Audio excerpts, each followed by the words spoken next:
నమస్తే, welcome to help line. ప్రతి ఆదివారము కూడా హెల్ప్ లైన్ 3:30కి మధ్యాహ్నం 3:30కి ప్రసారం అవుతుంది.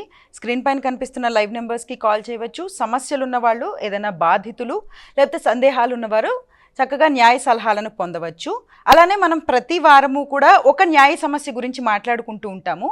ఈరోజు ఒక ముఖ్యమైన సమస్య గురించి మాట్లాడుకుందాము. భార్యాభర్తల మధ్య వివాదాలు తలెత్తి కోర్టు మెట్లు ఎక్కినప్పుడు అసలు కోర్టు కేసు విచారణ ఎక్కడ జరగాలి, అలాగే ఎవరి సౌకర్యానికి ప్రాధాన్యం ఇవ్వాలి, ఈ విషయం మీద హైకోర్టు, ఆంధ్రప్రదేశ్ హైకోర్టు 2 కేసుల విచారణ సందర్భంగా స్పష్టతనిచ్చింది. అంటే భార్య యొక్క సౌకర్యానికే ప్రాధాన్యం ఇవ్వాలి అంటూ తెలియచేసింది. అంటే కోర్టు కేసుల బదిలీ విషయంలో భార్య యొక్క సామాజిక ఆర్థిక అంశాలపైన, అలాగే ప్రయాణ సౌలభ్యం, ఈ విషయాలన్నిటినీ కూడా ముఖ్యంగా పరిగణలోకి తీసుకోవాలి అంటూ కూడా హైకోర్టు స్పష్టం చేసింది. మరి దీని గురించి వివరంగా మాట్లాడుకుందాము. మనతో పాటు హైకోర్టు అడ్వకేట్ ఈ పార్వతి గారు ఉన్నారు, వారితో మాట్లాడదాం. అమ్మా నమస్తే. అమ్మా నమస్తే అమ్మా. అసలు మ్యామ్, డివోర్స్ కేసెస్ వేయాలి అంటే ఎవరి జ్యూరిస్డిక్షన్లోకి వస్తుంది? ఏ కోర్టులోకి వెళ్ళి మనం ఈ డివోర్స్ కేసెస్ అప్లై చేసుకోవచ్చు? ఓకే అండి, ఏదైనా సరే భార్యాభర్తల మధ్య వివాదాలు వచ్చినప్పుడు ఇంకా ఉండలేమని చెప్పేసి వాళ్ళు కోర్టును ఆశ్రయిస్తుంటారు. ఫ్యామిలీ కోర్ట్స్లో డైవర్స్ పిటిషన్లు వేసుకుంటుంటారండి. ఈ డైవర్స్ పిటిషన్లు మరి ఎక్కడ వేయాలి, ఎవరు వేయాలని చెప్పేసి మనకు అనుమానం వస్తుంటుంది. అంటే ప్రతి ఒక్క కేసు వేసుకోవాలంటే దానికి ఒక జ్యూరిస్డిక్షన్ ఉంటుందన్నమాట. వీటికి జ్యూరిస్డిక్షన్స్ గురించి సెక్షన్ 19 ఆఫ్ హిందూ మ్యారేజ్ యాక్ట్లో చక్కగా చెప్పడం జరిగింది. జ్యూరిస్డిక్షన్ సరే ఎక్కడ వేసుకోవాలంటే ఏ ప్రదేశంలో వారికి వివాహం అవుతుందో ఆ ఊర్లో కేసు వేసుకోవాలి. ఇది ఫస్ట్ పాయింట్ అనమాట. ఓకే, అంటే ప్లేస్ ఆఫ్ మ్యారేజ్ ఫస్ట్ది. తర్వాత ఏంటంటే వాళ్ళిద్దరూ కలిసి ఎక్కడ కాపురం చేశారో ఆ ప్లేస్లోనే వేసుకోవచ్చు. తర్వాత ఇద్దరు కలిసి ఆఖరిన ఎక్కడ కాపురం చేశారో, ఆఖరిసారి అంటే విడిపోయే ముందు ఎక్కడ కాపురం చేశారో. అంటే ఇక్కడ మీకు డౌట్ రావచ్చు, సరే పెళ్ళి ఒక ఊర్లో అయింది, తర్వాత అబ్బాయి జాబ్ ప్రకారం అమ్మాయి జాబ్ ప్రకారం ఒక ఊర్లో కొంతకాలం ఉన్నారు, మళ్ళీ ట్రాన్స్ఫర్ అయ్యి ఇంకొక ఊరికి వచ్చారు, ఆ ఊర్లో రాగానే వాళ్ళకి తగాదాలు ఎక్కువైపోయి విడిపోయారు. కాబట్టి ఈ 3 కూడా జ్యూరిస్డిక్షన్లు అవుతాయి. ఎక్కడ ఉన్నారు, ఆఖరిని ఎక్కడ ఉన్నారు, కొంతకాలం కలిసి ఎక్కడున్నారు, మ్యారేజ్ ఎక్కడైందని మనం చూసుకుంటాం. వీటితో పాటు మహిళలకు ఇదే సెక్షన్లో ఇంకొక సౌలభ్యం చెప్పడం జరిగిందనమాట. ఏంటంటే ఆడవారు ఎక్కడైతే ఉంటారో ఆ ప్లేస్లో వేయచ్చు అని చెప్పేసి. లేడీస్ అంటే జనరల్గా వీళ్ళకు పోట్లాటలు వచ్చి ఇద్దరు విడిపోయినప్పుడు ఆడపిల్ల పుట్టింటికే చేరుకుంటుంది కదండి. మరి ఆ పుట్టిండ్లు అంటే అక్కడ వివాహం అవ్వకుండా ఉండొచ్చు, లేదా అక్కడ ఆఖరణ కలిసి ఉండకపోవచ్చు, లేదా అక్కడే వాళ్ళు కొంతకాలం కలిసి కాపురం చేయకుండా ఉండొచ్చు. అయినప్పటికీ కూడా ఆ అమ్మాయి ఎక్కడ షెల్టర్ తీసుకొని ఉంటుందో అక్కడ జ్యూరిస్డిక్షన్ వాళ్ళు వేసుకోవచ్చు. ఇది ఓన్లీ ఆడపిల్లలకి ఉండేటటువంటి సౌలభ్యం అనమాట. సరే మనం అనుకున్నాం ఫ్యామిలీ కోర్టులో కేసు వేసుకున్నారు. కేసు వేసుకున్నప్పుడు ఇప్పుడు హైదరాబాద్లో భర్త ఉంటాడు, లేదా ప్రకాశం జిల్లాలో భార్య ఉంటుంది. హైదరాబాద్లో కాపురం చేసిన భార్యాభర్తలకు పొరపచ్చాలు వచ్చి ఆ అమ్మాయి పుట్టింట్లైనా ఒంగోలుకి వెళ్ళిపోయింది అనుకోండి. మనం అయిపోయినప్పుడు అబ్బాయి ఏమో హైదరాబాద్లో డైవర్స్ పిటిషన్స్ వేసుకుంటాడు. మరి అమ్మాయి ఒంగోలు నుంచి హైదరాబాద్కు రావాలి, చాలా దూరం అవుతుంది, ప్రతిసారి డబ్బులు ఖర్చు పెట్టుకొని రావాలి. ఇక్కడ మళ్ళీ ఒక చోట అమ్మాయి ఉండాలి కదమ్మా, లాడ్జింగ్ ఫెసిలిటీస్ ఉండాలి, ఇంకా చుట్టాలుంటే అది వేరే సంగతి. లేదా అమ్మాయి ఒక్కటే కోర్టుకు హాజరు అవ్వలేదు కాబట్టి ఆమె వెంట ఆమె కుటుంబ సభ్యులు, నాన్న కానీ అమ్మ కానీ అన్నో తమ్ముడు ఎవరో ఒకరు తోడు రావాలి. ఇవన్నీ కూడా తడిసి మోపెడవుతాయి ఖర్చులు అనమాట. తర్వాత ప్రయాణం చేసి రావాలి. తర్వాత ప్రతి ఒక్క భార్యకు కూడా భర్త ప్లేస్కి వచ్చి అతని జ్యూరిస్డిక్షన్లో ఉండేటటువంటి కేసుకు హాజరు అవ్వాలంటే భయపడుతుంది. ఏమైనా మ్యాన్ హ్యాండిల్ లాంటివి చేస్తారా, కోర్టుకు వచ్చి గొడవలు పెట్టుకుంటారని లేనిపోయి న్యూసెన్స్ అవుతుంది కదా కొన్ని సందర్భాల్లో. అందుకని ట్రాన్స్ఫర్ పిటిషన్లు వేసుకుంటున్నారు.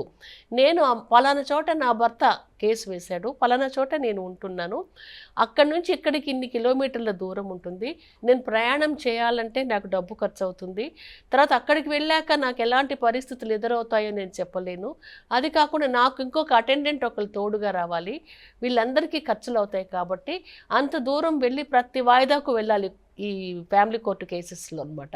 నేను వెళ్ళలేను కాబట్టి నా కేసును నేనుండే ఊరికి ట్రాన్స్ఫర్ చేయండి అని చెప్పేసి అడగొచ్చు.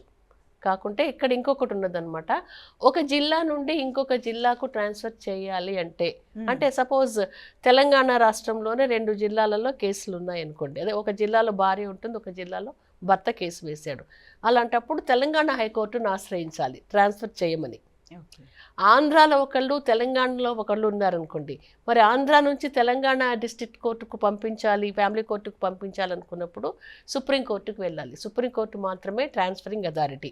అంటే జిల్లా నుండి జిల్లాకు ట్రాన్స్ఫర్ చేయడము ఆ రాష్ట్రానికి సంబంధించిన వ్యవహారము, రాష్ట్రం నుండి ఇంకొక రాష్ట్రంలో ఉండే కోర్టుకు ట్రాన్స్ఫర్ చేయడము సుప్రీంకోర్టుకు సంబంధించినటువంటి వ్యవహారం అనమాట. ఇదే అండి ట్రాన్స్ఫర్ పిటిషన్. ఈ ట్రాన్స్ఫర్ పిటిషన్లన్నీ సెక్షన్ 24 ఆఫ్ సిపిసిని అనుసరించి వేసుకుంటారనమాట. అది మేడం, అంటే ఇప్పుడు వర్చువల్ హియరింగ్ అనేది ఒకటి వచ్చింది, కొత్తగా వచ్చింది. ఓకే. మరి వర్చువల్ హియరింగ్ ఉన్నప్పుడు ఈ ట్రాన్స్ఫర్ పిటిషన్ ఇవన్నీ వీటి యొక్క ప్రాముఖ్యత ఏంటి? వర్చువల్ హియరింగ్ అనేది మనం ఆప్షన్ ఎంచుకోవచ్చా? లేదండి, వర్చువల్ హీరింగ్ అనేది వీటిల్లో ఉండదన్నమాట.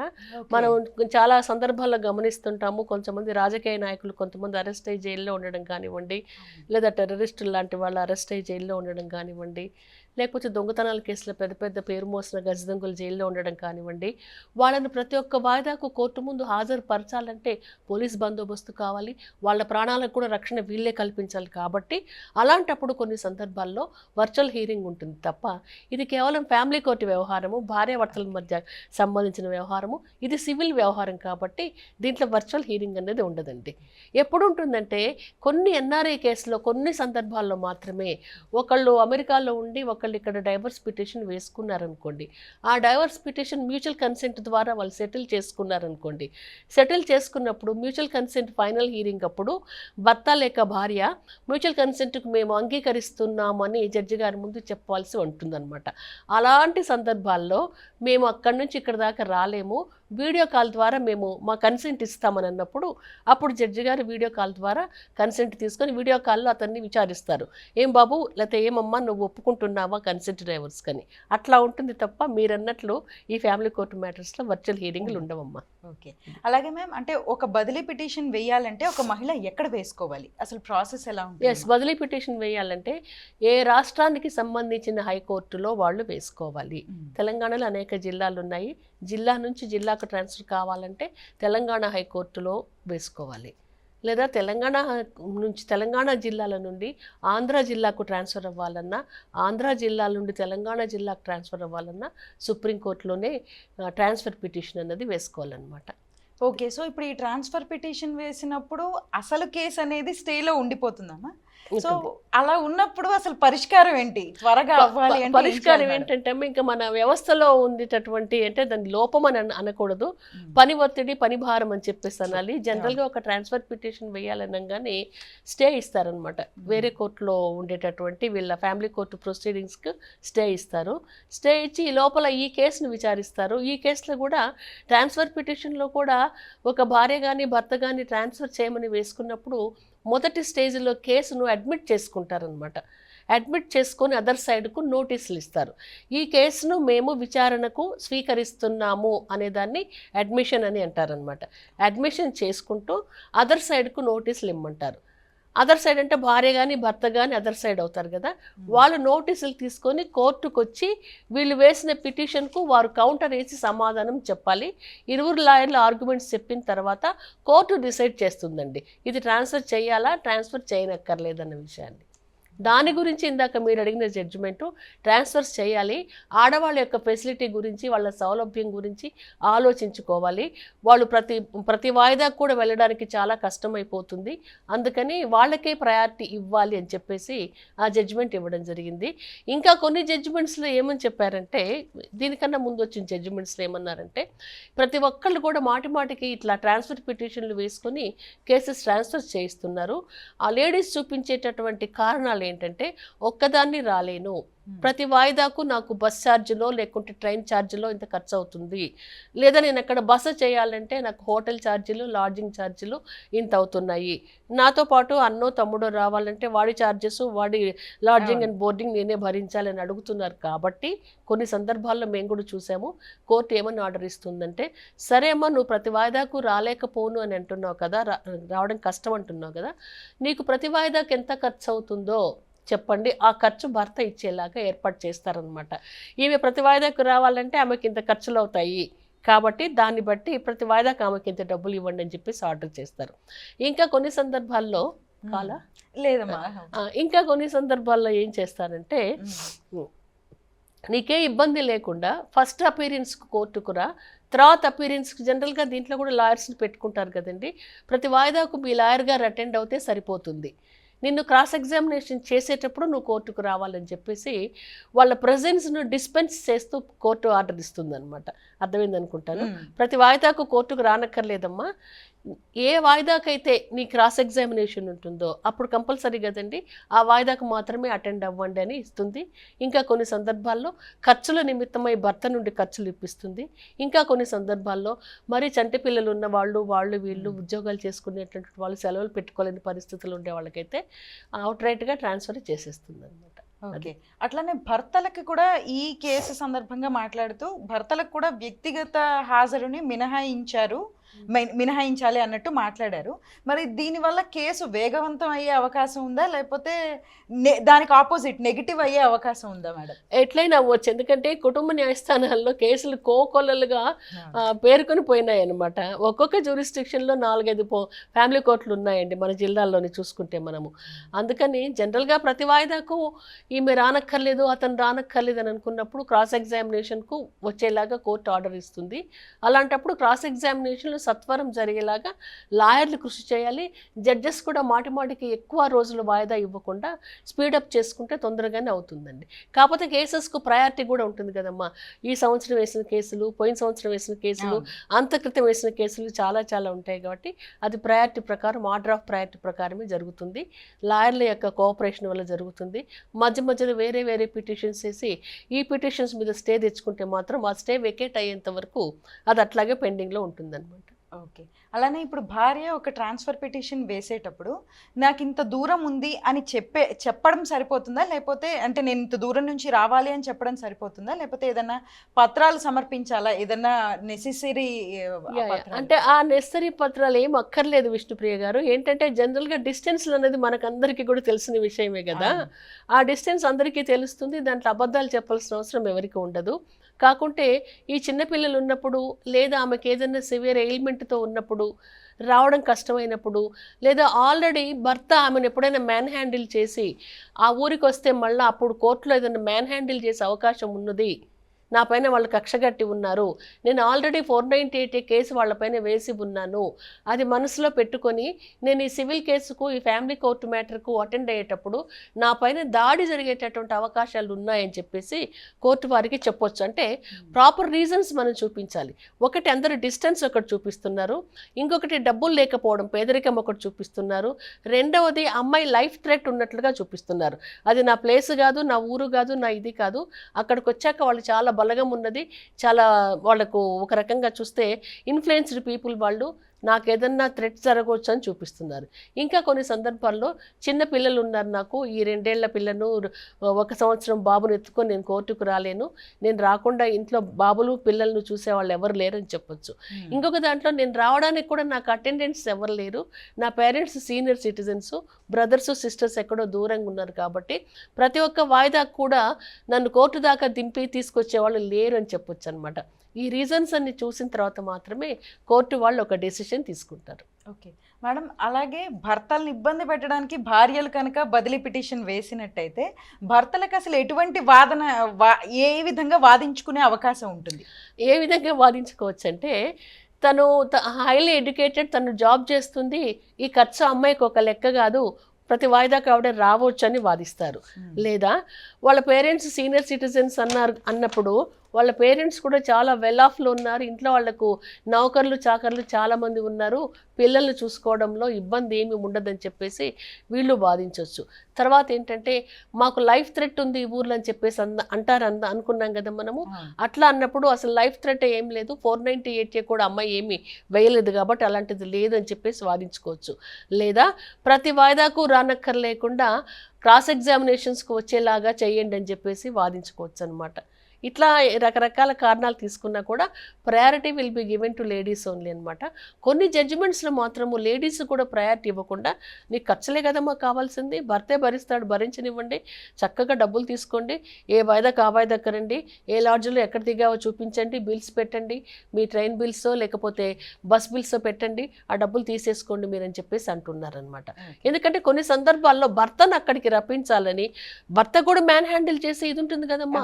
వాళ్ళకి ఏదన్నా ఎక్కువ మంది ఉండి, చుట్టాలు పక్కాలు బలగం ఎక్కువ మంది ఉండి, భర్త రాగానే మా అమ్మాయి పైన విడాకులు కేస్తామని చెప్పేసి అతన్ని కూడా మ్యాన్ హ్యాండిల్ చేయొచ్చు అనమాట. అందుకని ఈ రీజన్స్ అన్ని కూడా చూపించాలి. ఓకే. సో ముందు నుంచి కూడా కోర్టు లేడీస్కే ప్రయారిటీ ఇచ్చినప్పుడు మనకి రీసెంట్గా మరి ఈ యొక్క మాటలు అంటే హైకోర్టు యొక్క ఈ మాటలు స్పష్టతనివ్వడం అనేది, ఈ వ్యాఖ్యలు ఎందుకని అంత ప్రాముఖ్యతను సంతరించుకుంది? అంటే స్పష్టతనివ్వడం అంటే కాదండి, జనరల్గా చట్టంలోనే చెప్పబడింది అనమాట. లేడీ ఎక్కడుంటే అక్కడ కేసు వేస్తేనే మంచిది, ఫర్దర్గా కాంప్లికేషన్స్ రాకుండాని. కాకుంటే ఒక జడ్జిమెంట్ ఇవ్వడం జరిగింది కాబట్టి ఆ రకంగా మనకు అది రిపోర్ట్ అయింది అనమాట. అంతే తప్ప అదే కాదను. దాని తర్వాత కొన్ని జడ్జిమెంట్స్, దీనికన్నా ముందే కొన్ని జడ్జిమెంట్స్లో ఇలాంటి సౌలభ్యం కలిగించలేదు. సౌలభ్యం కలిగించకుండా ఇందాక నేను చెప్పినట్లుగా ఆ ఖర్చులు, ఎక్స్పెన్సెస్, కాస్ట్లన్నీ భర్తలే ఇస్తారు కాబట్టి మీరు రండి అని అంటున్నారు. కొన్ని కేసెస్లో కోర్టు వాళ్ళు కూడా పసిగట్టారు, ఈ అమ్మాయి కావాలని భర్తను సతాయించడం కోసం ఈ ట్రాన్స్ఫర్ పిటిషన్ వేసుకుంది, ఈ అమ్మాయి దగ్గర నుంచి భర్తకు కూడా థ్రెట్ ఉన్నది, లైఫ్ థ్రెట్ ఉన్నదని చెప్పేసి భావించారు. కాబట్టి ఇదొక్కటే బైండింగ్ ఓవర్ జడ్జిమెంట్ అని చెప్పేసి మనము ఆ కేసులో ఉండేటటువంటి ఆ విషయాలను ఆధారంగానే జడ్జిమెంట్స్ ఇస్తారనమాట. అది ఒక్కొక్క కేసుకు రీజన్స్, పరిస్థితులు, సర్కమ్స్టాన్సెస్ మారుతూ ఉంటాయి. మేడం అట్లనే ఇప్పుడు ఒక ఇద్దరు వైఫ్ అండ్ హస్బెండ్ ఉన్నారు, వాళ్ళు డైవర్స్ కేసు ఒక చోట, లేకపోతే మెయింటెనెన్స్ కేసు ఒక చోట, ఇట్లా డిఫరెంట్ కేసెస్ డిఫరెంట్ ప్లేసెస్లో ఉన్నప్పుడు ఒక ప్లేస్లోకి అది బదిలీ చేసుకోవచ్చా? ఎస్, ఇందాక చెప్పడం మర్చిపోయాం, ఇది కూడా రీజనబుల్ కాస్ట్ అవుతుంది. ఎందుకంటే ఈ రోజు రేపు ఒక్క విడాకుల పిటిషన్ ఉండదు. భర్త ఒక ఊర్లో నుంచి విడాకుల పిటిషన్ వేస్తే భార్య ఆమె ఉండే ఊర్లో నుంచి రెస్టిట్యూషన్ ఆఫ్ కాంజుగల్ రైట్స్ వేస్తుంది, ఆమె ఉండే ఊరు నుంచి డొమెస్టిక్ వైలెన్స్ కేసు వేస్తుంది, ఆమె ఉండే ఊరు నుంచే 125 CRPC కేసు వేస్తుంది. కాబట్టి వేయొచ్చు అనమాట.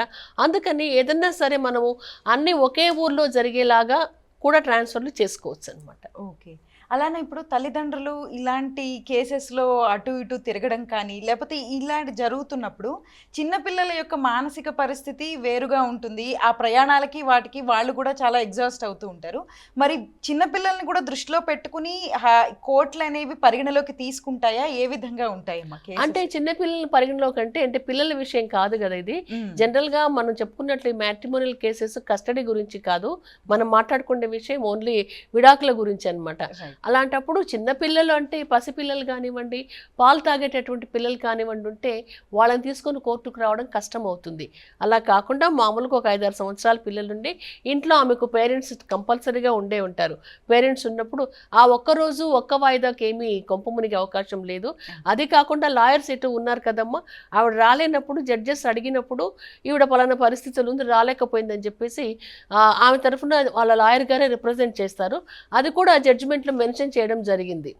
వాళ్ళ ప్రెజెన్స్ను డిస్పెన్స్ చేస్తూ వాళ్ళ లాయర్ కోర్టుకు హాజరవుతే చాలు, రానక్కర్లేదని కూడా చెప్పడం జరిగింది. అలాంటి సర్కమ్స్టాన్స్లో వాళ్ళ లాయర్ గారే రిప్రజెంట్ చేస్తారనమాట.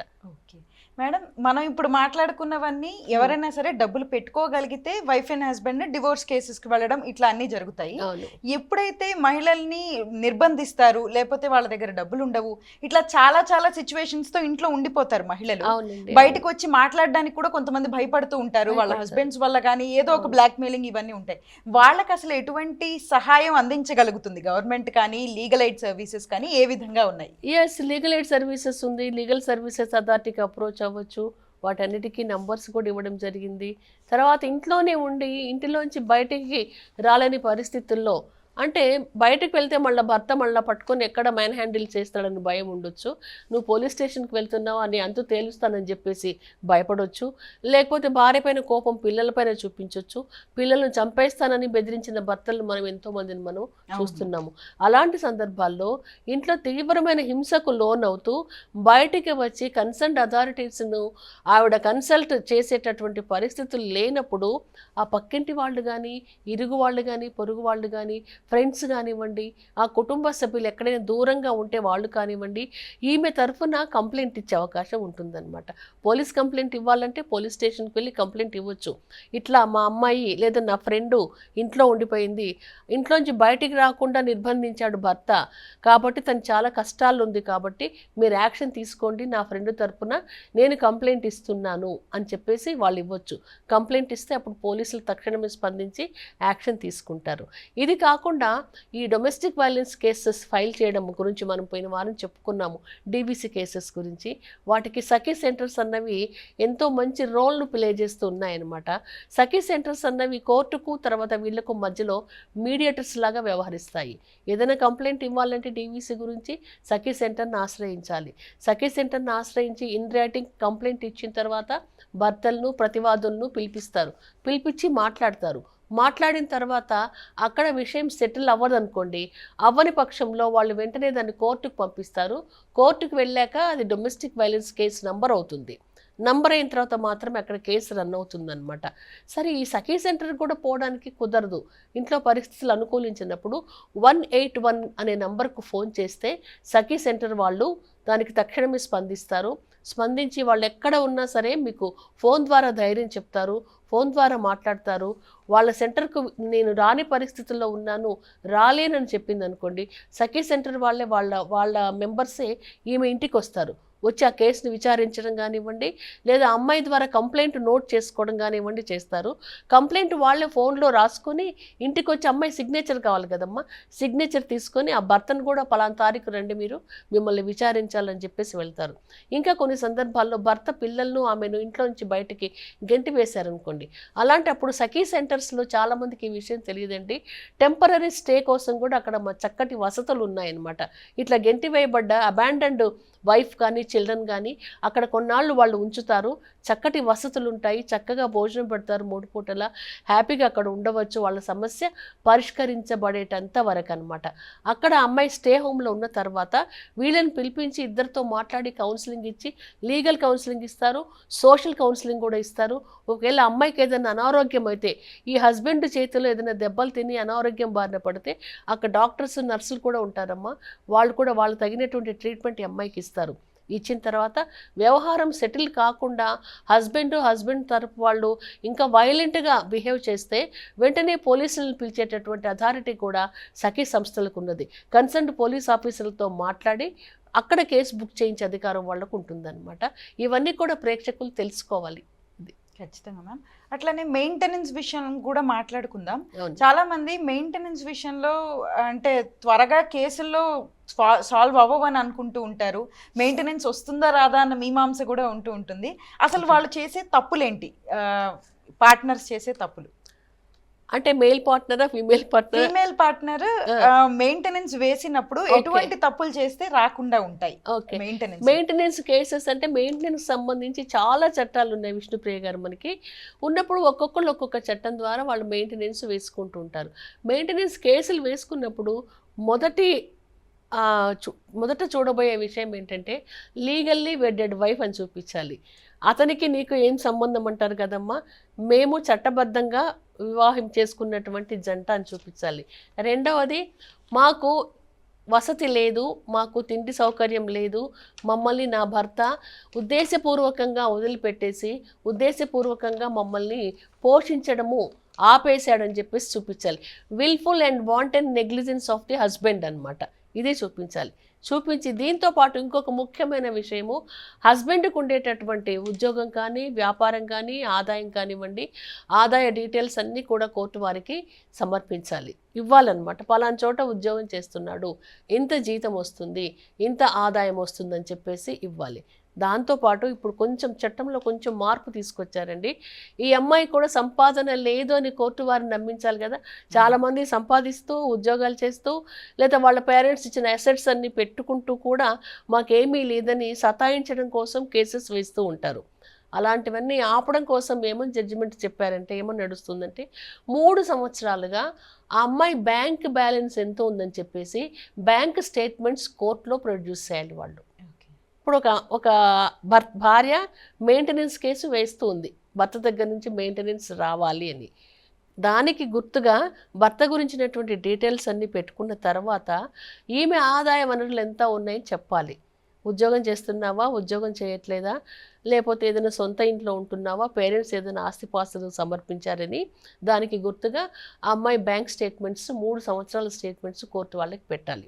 ఈ కేసు హీరింగ్కి వచ్చినప్పుడు హస్బెండ్ యొక్క బ్యాంక్ స్టేట్మెంట్స్ కూడా కోర్టు వాళ్ళు అడుగుతున్నారనమాట. ఇద్దరి కంపల్సరీ అండి. మధ్య దాదాపు ఒక 5-6 సంవత్సరాల నుంచి మేమందరం వేస్తున్నాము. ఇవన్నీ కూడా టాలీ చేసుకుంటారు. హస్బెండ్ అసెట్స్ ఏంటి, హస్బెండ్ లయబిలిటీస్ ఏంటి, భార్య అసెట్స్ ఏంటి, భార్య లయబిలిటీస్ ఏంటి అన్ని చూస్తారు. చూసినప్పుడు మాత్రమే క్వాంటమ్ ఆఫ్ మెయింటెనెన్స్ అన్నది ఎంత ఇవ్వాలి అన్న విషయం కోర్టు వాళ్ళు డిసైడ్ చేస్తున్నారండి. అందుకని ఇవన్నీ చూసి ఇవన్నీ పెట్టడానికి లేట్ అవుతుందన్నమాట. మెయింటెనెన్స్ శాంక్షన్ చేయడం ఒక ఎత్తు అయితే ఎగ్జిక్యూషన్ రెండో కష్టమైపోతుందండి. మెయింటెనెన్స్ అంటే ఒకవేళ సత్వరమే మెయింటెనెన్స్ వచ్చింది అనుకోండి, వెంటనే కోర్టు వాళ్ళు ఆ నెలకు 10,000 రూపాయలు మెయింటెనెన్స్ నీ భార్యకి ఇవ్వాలి అని ఆర్డర్ పాస్ చేస్తారు. ఆర్డర్ పాస్ చేయంగానే ఆర్డర్ చూసి ఏ భర్త కూడా 10,000 రూపాయల నెలకు అమ్మాయి అకౌంట్లో వేయడు. కామ్గా ఉంటారనమాట. కామ్గా ఉన్నప్పుడు కోర్టుకు మళ్ళీ అధికారం లేదు, ఎగ్జిక్యూషన్కు మళ్ళీ పిటిషన్ వేసుకోవాలి విష్ణుప్రియ గారు. ఈ సంగతి చాలామందికి తెలియదు. వెంటనే వేసేస్తాం, మాకు వస్తాయి ఆయన జీతంలో సగం ఇస్తారని కొందరు, ఆయన ఆస్తిలో సగం వస్తుందని కొందరు చాలా చాలా భ్రాంతులకు లోనవుతున్నారు. కాదండి, ఎగ్జిక్యూషన్ పిటిషన్ వేసుకోవాలి. ఏమని వేసుకోవాలి, మీరు పలానా తారీఖు పలానా నెల ఇంత మెయింటెనెన్స్ కట్టమని ఆర్డర్ చేశాడు, 3 నెలలైనది, నేను అకౌంట్ ఓపెన్ చేసుకున్నాను, నా అకౌంట్లో ఇంతవరకు పైసా జమ చేయలేదు, దీన్ని అమలు పరచండి అని చెప్పేసి అడగాలన్నమాట. అది అప్పుడు కానీ మళ్ళీ దాంట్లో కూడా ఆ హస్బెండ్కు నోటీసులు పోవాలి, ఆ హస్బెండ్ కోర్టుకు హాజరవ్వాలి, జడ్జి గారు మళ్ళీ మందలించాలి. ఏంటి బాబు డబ్బులు ఇవ్వకుండా ఎగ్గొడుతున్నావు, మర్యాదగా డిపాజిట్ చెయ్యి, లేకుంటే జైలుకి పంపిస్తానని చెప్పేసి చెప్తారనమాట. అప్పటిదాకా వీళ్ళు అట్లాగే నిమ్మకు నీరెత్తినట్లుగా కూర్చుంటూ ఉన్నారు. అందుకని మీరు అన్నట్లు ఇంత టైం పడుతుంది మెయింటెనెన్స్ కేసెస్లో. ఈనాటి కార్యక్రమంలో ఒకటి కాదు, 2 కాదు, బదిలీ పిటిషన్స్ మీద వాట్ నాట్ చాలా విషయాలు తెలియజేశారు. అట్లాగే మెయింటెనెన్స్ విషయం చాలా మందికి తెలియదు, ఎందుకు లేట్ అవుతోంది అన్న విషయం తెలియదు, ఎట్లా వేసుకోవాలి తప్పులు అనేవి కూడా చాలా మందికి తెలియదు. సఖీ సెంటర్స్ గురించి కూడా చెప్పుకున్నాం. సఖీ సెంటర్స్ గురించి కూడా చాలా చక్కగా తెలియజేశారు. Thank you so much. Welcome. So చూశారు కదా, అవేర్నెస్ చాలా చాలా ఇంపార్టెంట్. ఇంట్లో ఒక డొమెస్టిక్ వైలెన్స్కి గురవుతూ ఇంట్లోనే కూర్చుండిపోతే మీ పిల్లలకి ఆ తర్వాత అందరికీ ఇబ్బందే. చక్కగా అవేర్నెస్ తెచ్చుకుని, గూగుల్ వచ్చింది ఈ మధ్యకాలంలో, ఫోన్లో అన్నీ కూడా మనకు తెలుస్తున్నాయి. 181 నెంబర్కి, అది సఖీ సెంటర్ నెంబర్, దానికి కాల్ చేసినట్టయితే మీకు హెల్ప్ వస్తుంది. లేదంటే మనకి డైల్ 100 ఎలాగూ ఉంది, దానికన్నా కాల్ చేయవచ్చు. హెల్ప్ తీసుకోవడం అనేది చాలా చాలా ఇంపార్టెంట్. మా ఫ్యామిలీని మేము విడగొట్టేస్తున్నాం అన్న బాధతో ఉండిపోకుండా మీకు మీరు హెల్ప్ తీసుకుంటే ఫ్యూచర్ చాలా బాగుంటుంది. సో పార్వతి గారు ఈరోజు ఆ విషయాలన్నీ కూడా చాలా చక్కగా తెలియచేశారు. అదే బదిలీ పిటిషన్ గురించి కూడా చాలా చక్కగా తెలియచేశారు. మరొక ఎపిసోడ్తో మరొక కార్యక్రమంతో మళ్ళీ కలుసుకుందాం. అంతవరకు సెలవు. నమస్తే.